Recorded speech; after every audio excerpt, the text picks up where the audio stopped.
Punjab national bank की तरफ से ग्राम गोष्ठी का आयोजन किया जा रहा है।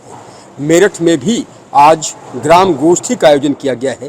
ग्राम गोष्ठी के पीछे पंजाब नेशनल बैंक का क्या उद्देश्य है और ग्रामीणों से वो क्या कहना चाहते हैं, हमारे साथ विशेष बातचीत के लिए मौजूद हैं पंजाब नेशनल बैंक के कार्यकारी निदेशक अमित कुमार श्रीवास्तव जी। स्वागत है आपका न्यूज़ 18 पर। सर, क्या कहेंगे, ग्राम गोष्ठी जो आजकल खासतौर से पश्चिमी उत्तर प्रदेश में आप लोग कर रहे हैं, इसके पीछे क्या मोटिव है, क्या मैसेज देना चाहते हैं?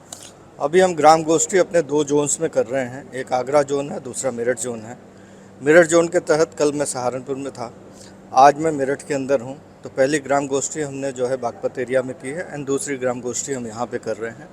मेन पर्पज़ इस ग्राम गोष्ठी का है कि डायरेक्ट कस्टमर से जुड़ना, किसानों से मिलना, उनकी समस्याओं को समझना, सेल्फ हेल्प ग्रुप के लोगों से मिलना, उनकी भावनाओं को समझना, उनकी रिक्वायरमेंट को समझना। अपनी कोई स्कीम है जिसको कि हमें मॉडिफाई करनी है, ठीक करनी है, या कोई हमारे प्रोसेस में तब्दीली करनी है, सो दैट कि उनका काम सुचारू रूप से चल सके और वो बैंक में कम से कम समय दें और अपने काम के प्रति ज़्यादा समय दें, सो दैट कि उनका बिजनेस एक अच्छा चलता रहे और लाइफ एक अच्छी बनती रहे। जी, आपने कहा कि सेल्फ हेल्प ग्रुप से भी मिलना इसके पीछे का उद्देश्य है। ग्रामीणों को समझाना कि कैसे बैंक आपके साथ खड़ा हुआ है और आप कैसे बैंक का सहयोग करें।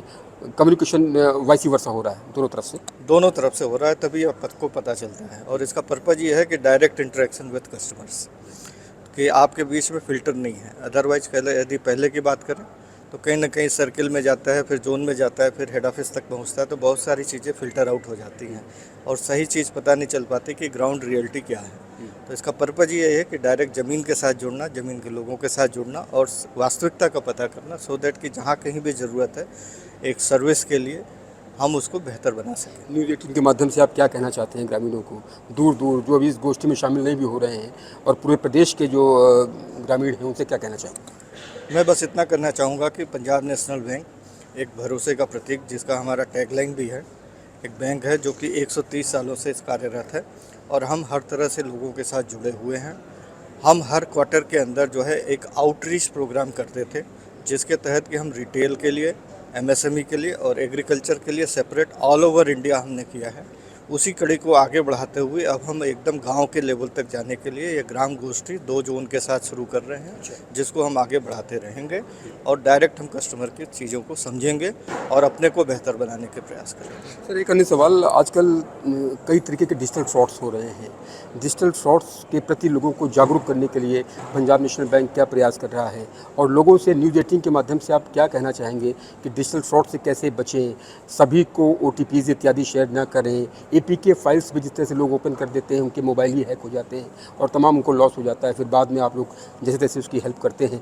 क्या कहना चाहेंगे देशवासियों से डिजिटल फ्रॉड से बचने के लिए? सतर्क रहें और सावधान रहें, इससे बढ़िया कुछ नहीं है। आपको अपनी चीज़ों के बारे में समझना है कि यदि इस तरह की कोई भी चीज़ आती है तो आप पहले उसको समझें, जल्दीबाजी में कोई भी डिसीजन न लें।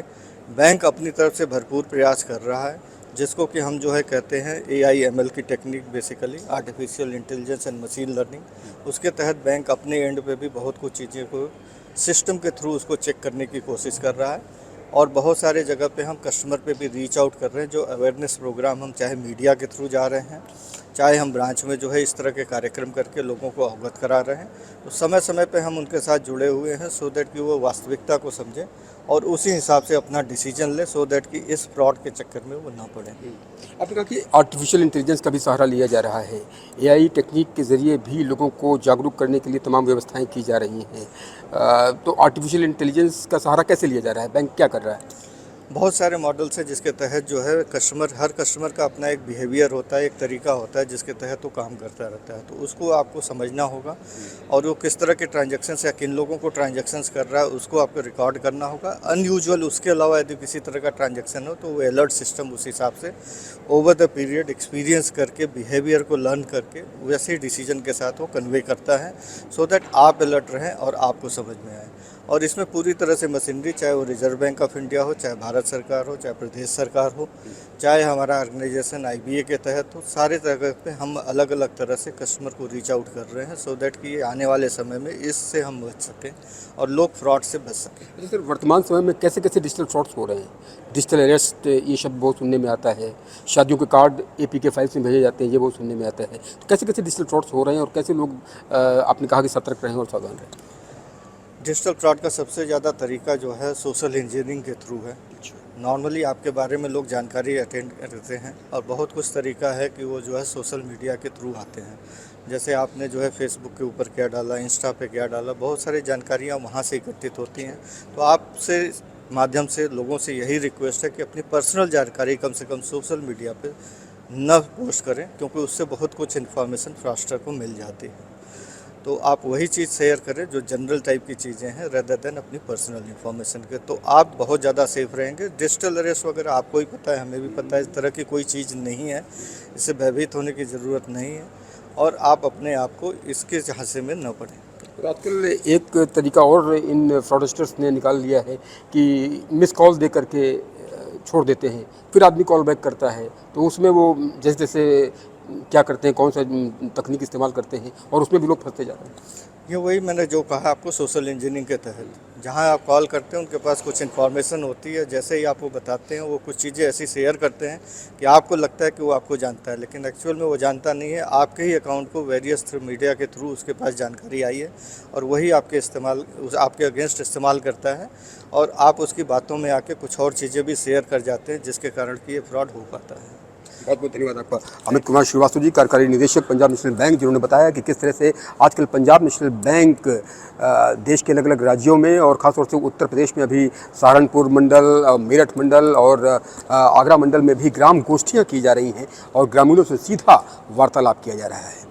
अमित कुमार श्रीवास्तव जी ने यह भी बताया कि कैसे आप डिजिटल फ्रॉडस्टर से बचें, अपने आप को कैसे अवेयर रखें, आप सतर्क रहिए, सावधान रहिए। बैंक आपके साथ मजबूती के साथ खड़ा हुआ है, चट्टान के साथ खड़ा हुआ है। अपने कैमरा सहयोगी वसीम के साथ उमेश श्रीवास्तव, न्यूज़ 18 मेरठ।